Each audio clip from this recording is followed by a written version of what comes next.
Alors ces journées se déroulent toutes un petit peu selon le même modèle. On rappelle le contexte, on rappelle les intentions, l'ambition de ce territoire, les enjeux qu'il porte. Quand on peut faire intervenir un élu, c'est encore mieux. Du fait de la multiplicité des acteurs, effectivement, tout le monde a des attentes un petit peu différentes. On sait que les maraîchers en particulier attendent du respect, notamment de leurs propriétés, ne souhaitent pas qu'on transforme ce parc en espèce d'Euro Disney ou quelque chose comme ça. C'est pas un parc d'attractions. On ne veut pas non plus en faire une réserve d'Indiens où on met tout sous cloche.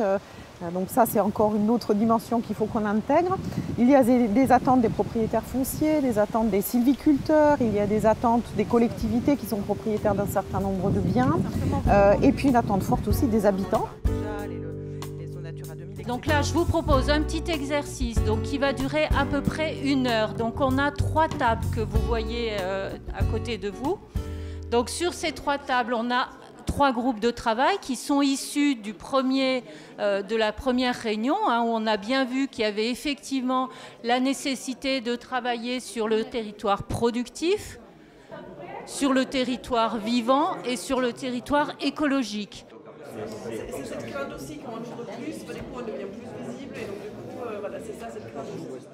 Tout le monde participe à ces tables rondes autour des mêmes questions et complète les propos qui ont pu être tenus par les autres groupes.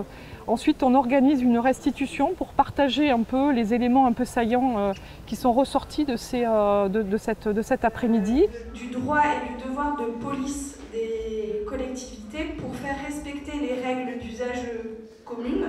Alors moi, mon objectif, c'est essayer de faire perdurer une agriculture locale qui, pour moi, je prône la consommation locale, donc des produits de terroir, des bons légumes et en accord avec l'environnement.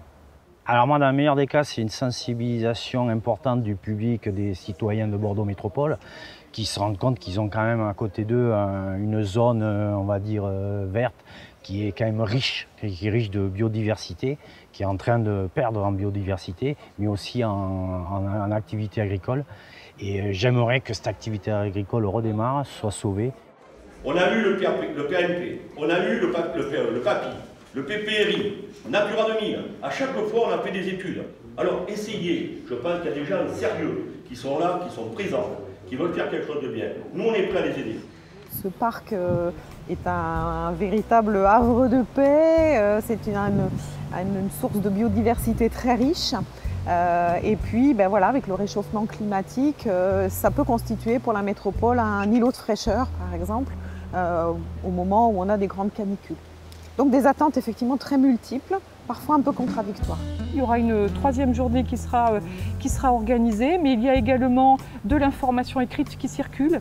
Il y a également un site internet et un site de la participation.